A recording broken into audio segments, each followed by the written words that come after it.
ओम शांति। 14 अगस्त 2024। मीठे बच्चे, रोज अपने आप से पूछो कि मैं आत्मा कितना शुद्ध बना हूँ। जितना शुद्ध बनेंगे उतना खुशी रहेगी, सेवा करने का उमंग आएगा। प्रश्न: हीरे जैसा श्रेष्ठ बनने का पुरुषार्थ क्या है? उत्तर: देही अभिमानी बनो, शरीर में जरा भी मोह न हो, फिकर से फारिग हो, एक बाबा की याद में रहो। यही श्रेष्ठ पुरुषार्थ हीरे जैसा बना देगा। अगर देह अभिमान है तो समझो अवस्था कच्ची है। बाबा से दूर हो। तुम्हें इस शरीर की संभाल भी करनी है, क्योंकि इस शरीर में रहते कर्मातीत अवस्था को पाना है। गीत: मुखड़ा देख ले प्राणी। ओम शांति। बाप बच्चों को समझाते हैं कि जिसके योग बल से पाप करते हैं उनको खुशी का पारा चढ़ जाता है। अपनी अवस्था को आपे ही बच्चे जान सकते हैं। जब अवस्था अच्छी होती है तो सर्विस का शौक बहुत अच्छा होता है। जितना जितना शुद्ध होते जाएंगे उतना औरों को भी शुद्ध अथवा योगी बनाने का उमंग आएगा, क्योंकि तुम राजयोगी व राज ऋषि हो। हठ योग ऋषि तत्व को भगवान मानते हैं। राजयोग ऋषि भगवान को बाप मानते हैं। तत्वों को याद करने से उन्होंने कोई पाप नहीं कटते हैं। तत्व के साथ योग लगाने से कोई बल नहीं मिलता है। कोई भी धर्म वाले योग को जानते नहीं हैं, इसलिए कोई भी सच्चा योगी बन वापस नहीं जा सकते। अभी तुम बच्चे अपनी अवस्था खुद भी जान सकते हो। आत्मा जितना बाप को याद करेगी उतना खुशी होगी। अपनी जांच रखनी है। बच्चे भी एक दो की अवस्था को, अपनी अवस्था को जान सकते हैं। देखना है हमारा कोई शरीर में भान तो नहीं है। देह अभिमान है तो समझो हम बहुत कच्चे हैं, बाबा से बहुत दूर है। बाप फरमान करते हैं, बच्चे तुम्हें अब हीरे जैसा बनना है। बाप देही अभिमानी बनाते हैं। बाप को देह अभिमान होता नहीं, देह अभिमान होता है बच्चों को। बाप की याद से तुम देही अभिमानी बनेंगे। अपनी जांच करते रहो, हम कितना समय याद करते हैं। जितना याद करेंगे उतना खुशी का पारा चढ़ेगा और अपने को लायक बनाएंगे। ऐसे भी मत समझना कि कोई बच्चे कर्मातीत अवस्था को पहुंच गए हैं। नहीं, रेस चल रही है। रेस जब पूरी होगी तब फाइनल रिजल्ट होगी। फिर विनाश भी शुरू हो जाएगा। तब तक यह रिहर्सल होती रहेगी जब तक कर्मातीत अवस्था आ जाए। हम किसी की बुराई नहीं कर सकते। अंत में ही सबका पता पड़ेगा। अभी तो थोड़ा टाइम पड़ा है। यह दादा भी कहते हैं, मीठे बच्चे अभी थोड़ा समय पड़ा है। इस समय एक भी कर्मातीत अवस्था को पा न सके। बीमारी आदि होती है, इसको कर्म भोग कहा जाता है। भोगना का और किसको पता नहीं पड़ता है। वह अंदर की पीड़ा होती है। अभी एक रस अवस्था किसी की बनी नहीं है। जितनी कोशिश करते हैं उतना विकल्प तूफान बहुत आते हैं। तो बच्चों को कितनी खुशी रहनी चाहिए। विश्व का मालिक बनना कोई कम बात है क्या? मनुष्य साहूकार है, बड़े बड़े बंगले हैं तो खुशी रहती है, क्योंकि सुख बहुत है। अभी भी तुम बाप से अताह सुख लेते हो। जानते हो बाबा से हम राजाई लेंगे। शांति में इतना खुशी नहीं होती जितनी धन में खुशी होती है। सन्यासी घर बार छोड़ जाए, जंगल में रहते थे। कभी पैसा हाथ में नहीं रखते थे, सिर्फ रोटी लेते थे। अभी तो कितने धनवान हो गए हैं, सबको पैसे की चिंता बहुत है। वास्तव में राजा को प्रजा का ऊना रहता है, इसलिए लड़ाई का सामान रखते हैं। सतयुग में तो लड़ाई आदि की बात होती नहीं। अभी तुम बच्चों को खुशी होती है।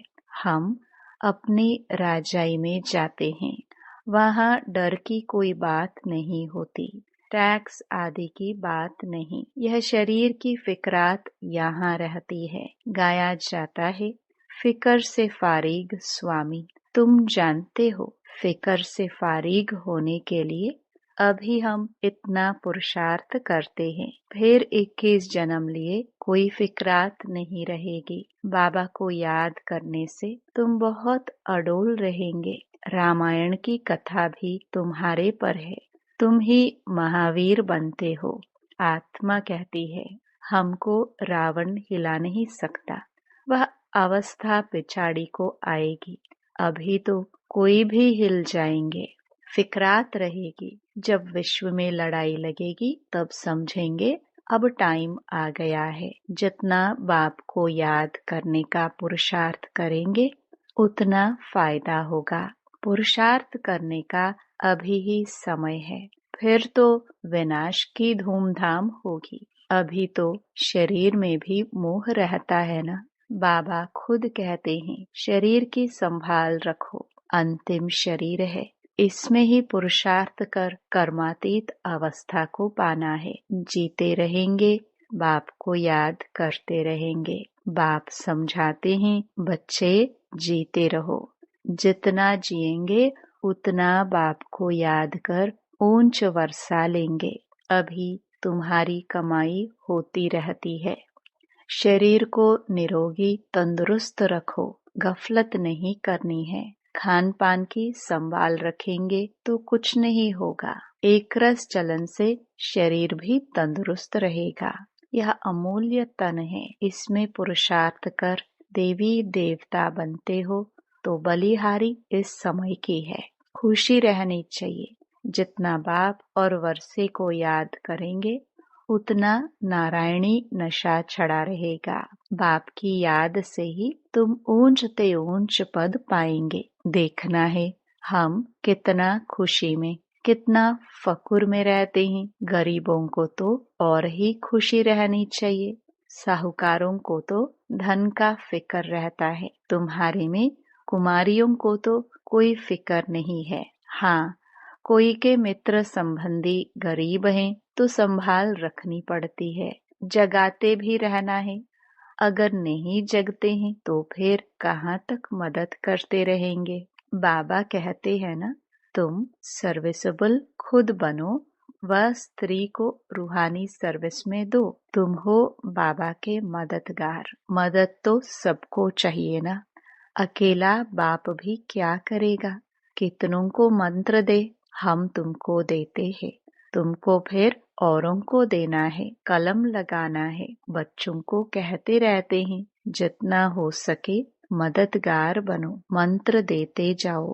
तुम्हारे शास्त्रों में भी है कि सबको पैगाम दिया था कि बाप आए हैं, वर्षा लेना है तो बाप को याद करो। देहधारियों को याद नहीं करो, अपने को आत्मा समझ बाप को याद करेंगे तो तुम्हारे विकर्म विनाश होंगे और वर्षा मिल जाएगा। गीता तो बहुत सुनते सुनाते हैं, उसमें प्रसिद्ध अक्षर है मन मना भाव। बाप को याद करो तो मुक्ति को पाएंगे। सन्यासी भी यह पसंद करेंगे। मध्याजी भव अर्थात जीवन मुक्ति।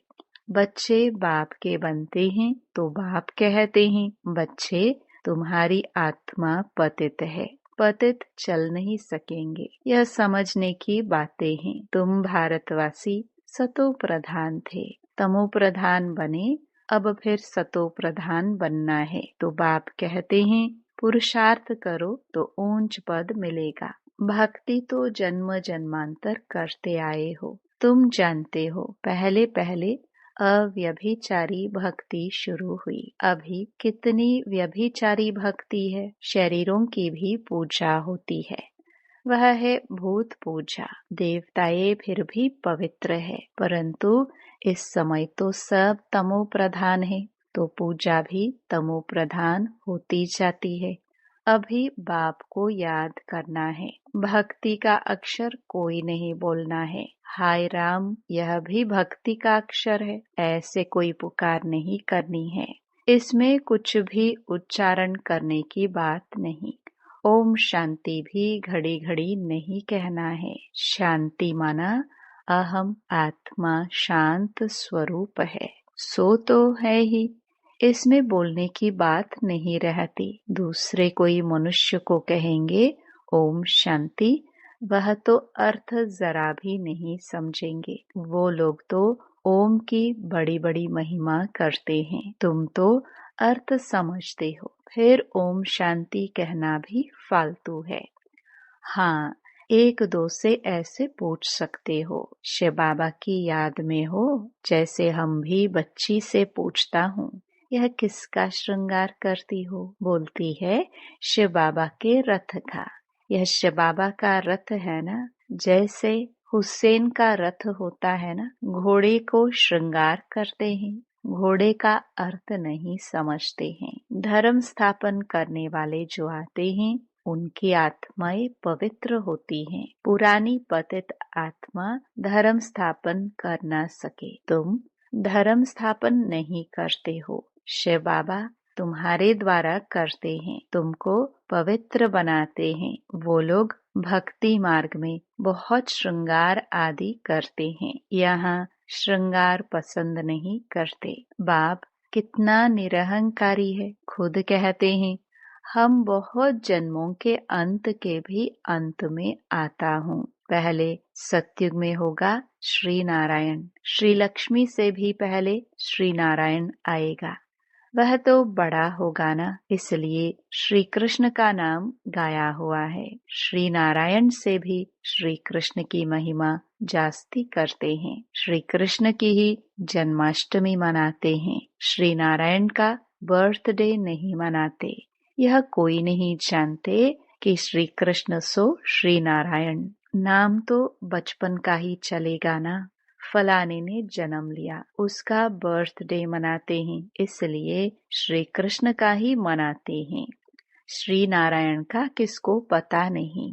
पहले पहले शिव जयंती, फिर है श्री कृष्ण जयंती, फिर राम की।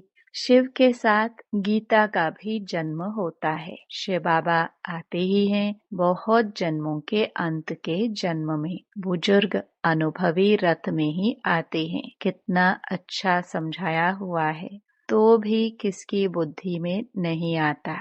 बाप कहते यह ज्ञान प्राय लोप हो जाता है। जब मैं आकर सुनाऊं तब तुम भी सुना सकते हो। अभी तुम बच्चे जानते हो, हम भविष्य में एक्यूरेट यह देवी देवता बनेंगे। बाबा ने 2-3 प्रकार के साक्षात्कार किए थे। यह बनूंगा, ताज वाला बनूंगा, पगड़ी वाला बनूंगा। 2-4 राजाई के जन्म का साक्षात्कार किया था। अभी तुम समझ सकते हो। इन बातों को दुनिया में और कोई समझ नहीं सकते। हाँ, इतना समझते हैं, अच्छा कर्म करेंगे तो अच्छा जन्म मिलेगा। अभी तुम पुरुषार्थ ही भविष्य के लिए कर रहे हो, नर से नारायण बनने का। तुम जानते हो हम यह पद पाएंगे। यह खुशी जास्ती उनको रहेगी जो कर्मातीत अवस्था को पाने का पुरुषार्थ करते रहते होंगे। कहते हैं बाबा हम तो मम्मा बाबा को फॉलो करेंगे, तब तो तख्त पर बैठ सकेंगे। यह भी समझ चाहिए कितनी हम सर्विस करते हैं और कितना खुशी में रहते हैं। खुद खुशी में रहेंगे तो दूसरों को भी खुशी में लाएंगे। अंदर कोई खराबी होगी तो दिल खाती रहेगी। कोई आकर कहते हैं बाबा हमारे में क्रोध है, यह भूत है हमारे में, फिकर की बात हुई ना, भूत को रहने नहीं देना चाहिए। क्रोध क्यों करे, प्यार से समझाना होता है। बाबा कोई पर क्रोध थोड़े ही करेंगे। शिव बाबा की महिमा है ना। बहुत फालतू झूठी महिमा भी करते हैं। मैं करता क्या हूँ, मुझे कहते हैं आकर पतित से पावन बनाओ। जैसे डॉक्टर को कहते हैं हमारी बीमारी दूर करो, वह दवाई दे, इंजेक्शन लगाते हैं, सो तो उनका काम ही है। बड़ी बात थोड़ी है। पढ़ते ही हैं सर्विस के लिए, जास्ती पढ़ते हैं तो जास्ती कमाई करते हैं। बाप को तो कोई कमाई नहीं करनी है, उनको तो कमाई कराना है। बाबा कहते मुझे तुम अविनाशी सर्जन भी कहते हो, यह जास्ती महिमा कर दी है। पतित पावन को कोई सर्जन नहीं कहा जाता, यह सिर्फ महिमा है। बाप तो सिर्फ कहते हैं मुझे याद करो तो तुम्हारे विकर्म विनाश होंगे। बस मेरा पाठ ही है तुमको यह समझाने का कि मामेकम याद करो। जितना याद करेंगे उतना ऊंच पद पाएंगे। यह है ही राजयोग का ज्ञान। गीता जिन्होंने पढ़ी है उनको समझाना सहज होता है।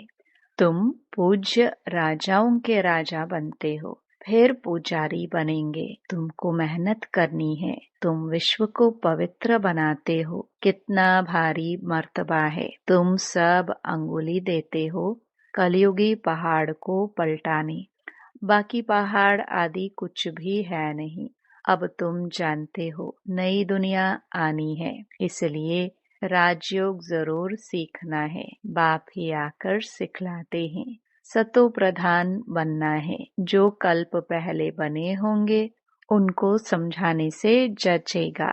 बात तो ठीक कहते हैं, बरोबर बाप ने कहा था मन मना भव।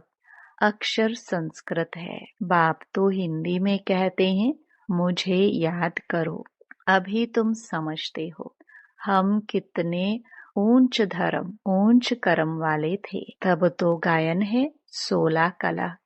अब फिर ऐसा बनना है, अपने को देखना है कहाँ तक हम सतो प्रधान बने हैं, पावन बने हैं। कहाँ तक नरक वासियों को स्वर्गवासी बनाने की सेवा करते हैं। अच्छा, मीठे मीठे सिखिलदे बच्चों प्रति माता पिता बाप दादा का याद प्यार और गुड मॉर्निंग।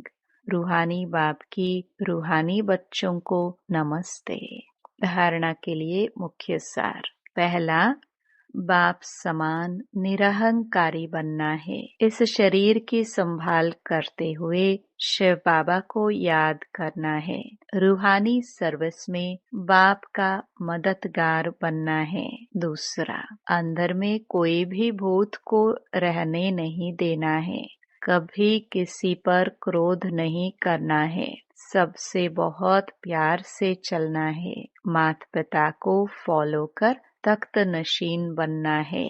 वरदान, स्वार्थ शब्द के अर्थ को जान सदा एकरस स्थिति में स्थित होने वाले सहज पुरुषार्थी भव। आजकल एक दो में जो लगाव है वह स्नेह से नहीं लेकिन स्वार्थ से है। स्वार्थ के कारण लगाव है और लगाव के कारण न्यारे नहीं बन सकते। इसलिए स्वार्थ शब्द के अर्थ में स्थित हो जाओ, अर्थात पहले स्व के रथ को स्वाहा करो। यह स्वार्थ गया तो न्यारे बन ही जाएंगे। इस एक शब्द के अर्थ को जानने से सदा एक के और एक रस बन जाएंगे। यही सहज पुरुषार्थ है।